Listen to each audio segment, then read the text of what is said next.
Galactic Civilizations IV has come a long way since it first released way back in 2022, with several major expansions starting with Supernova, many free updates adding new gameplay features and constant balance and polish too. And now, we've reached a significant milestone in Galciv's ongoing development. Welcome to version 3.0 Hyperlane update. This is a substantial update that improves gameplay in a significant way at a fundamental level. In this video, we'll take a look at the new features added in Hyperlane and what they add to the gameplay of Galciv 4. Every 4X needs a map, and every game of Galactic Civilizations starts with map generation, allowing the player to carefully tailor the kind of game they want to play. We've improved the map generator in Galciv 4 with a more realistic and satisfying layout of stars across each sector. Previously, stars were pretty evenly distributed across the map without much variation. Now, whether you're playing on just one large sector or many, stars and their planets will be distributed in a more realistic pattern of clusters. This effect can be changed using its own slider in the map setup phase for those who want more or less of it, and it can be completely deactivated to return the game to the previous uniform distribution of stars if you so wish. This is more than a mere aesthetic change, as it will transform how civilizations approach colonization, which in turn affects the formation and maintenance of borders too. This has a huge cascading effect on gameplay, with civilizations thrown into diplomatic incidents or conflict as they jostle for dominance over the best planets in a cluster of stars. Single-player 4X games thrive on asymmetric scenarios, and our new map generator is perfect for crafting endless permutations of the classic Galciv experience. Well-seasoned players may enjoy the challenge of starting in a smaller but more easily defended cluster of stars away from others, with careful planning required to make a beachhead into one of the larger clusters owned by other, potentially larger civilizations. For those who prefer to restrict their map to a single sector, this can help simulate some of the asymmetric civilization growth curves you'd get with a multi-sector game. And for those of you who enjoy playing with more than one, you'll see more dynamic positioning between civilizations as they explore, expand, exploit and exterminate in their own sectors. One natural effect of grouping stars together in this way is that sectors will now contain more space free of stars to travel through. With our new map generator creating a more dynamic and strategically rich map, we've included a new feature to allow players to more rapidly transit between various star clusters. Star hyperlanes are created at map generation and cannot be built by players, but once they are detected through research, they link distant parts of each sector to one another. Travel across star hyperlanes is many times faster than traversing space without one, and any star terminating a star hyperlane will immediately become a strategic and tactical focal point in your games. Civilizations can send probes to more rapidly explore the furthest and deepest regions of a sector, and non-combat ships can get to colonies and resources much faster too.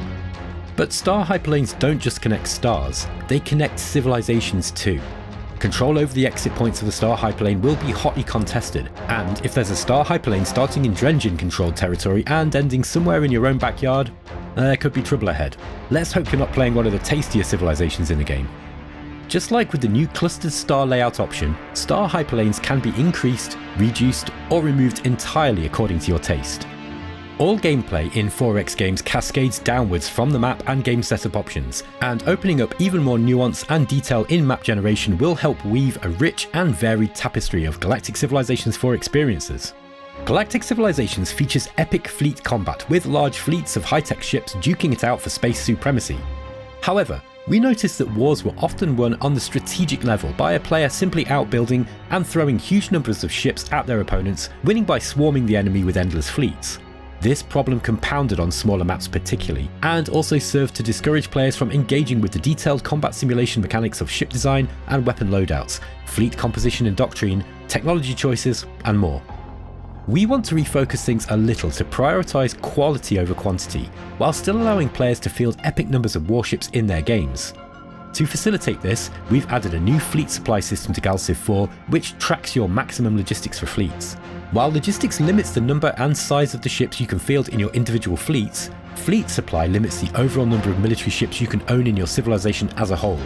The fleet supply cap scales up with map size as you'd expect, and you'll still be able to field significant numbers of ships all in all. A ship's logistics value is added to the supply when it's constructed, and once you hit your supply cap, you can't build any more ships. The aim is to reduce the reliance on players winning wars purely on the strategic level by just building far more ships than your opponent can hope to match, with the added effect of helping late game performance on less powerful computers too. We've added new planetary improvements and technologies to the tech tree to improve fleet supply as you progress through the game should you need it. The fleet supply cap should ensure that wars aren't quite so focused on just outpacing your opponents on an industrial level, encouraging players to engage with Galciv's detailed ship designer and combat system, and this should make some of the more war-focused core civilizations, like the Korath clan, a bit more competitive too. We cannot understate how much this changes fleet combat gameplay for the better. Wars must now be waged more carefully, as you'll not have infinite ships to attack and defend everywhere at once. This should dramatically increase the strategic and tactical nuance of Galciv's hex-based warfare system. Space 4X games traditionally suffer a problem with some players feeling compelled to micromanage their economy, making small adjustments to many different parameters on a turn-by-turn basis to squeeze out tiny performance gains. Galciv 4 addressed this by allowing the player to set civilization policies and add leaders to factions, to make longer-term adjustments to economic output rather than the traditional set of economy sliders which tended to encourage micromanagement. However, sometimes a player needs a quick boost to get out of a sticky situation, and adjusting tax rates, civilization policies and faction placements to help out for just a few turns and then resetting it all afterwards can be laborious too. Civilization Focus is a new mechanic to gain a 25% bonus to resource generation turn by turn, allocated towards population growth, credit generation, research, military production or planetary manufacturing. Now, if you've got a gap to plug, you can simply change your civilization focus to address that with a single button push. This is a broad enough bonus to discourage turn-by-turn fiddling for those who don't enjoy that, while still allowing it with a single button push for those that do.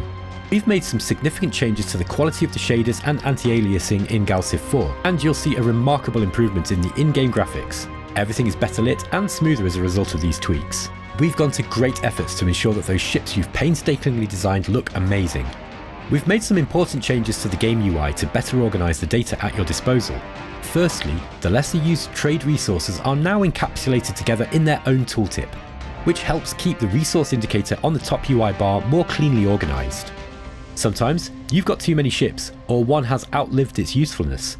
Each ship now has its own decommission button, so they're a lot easier to scrap.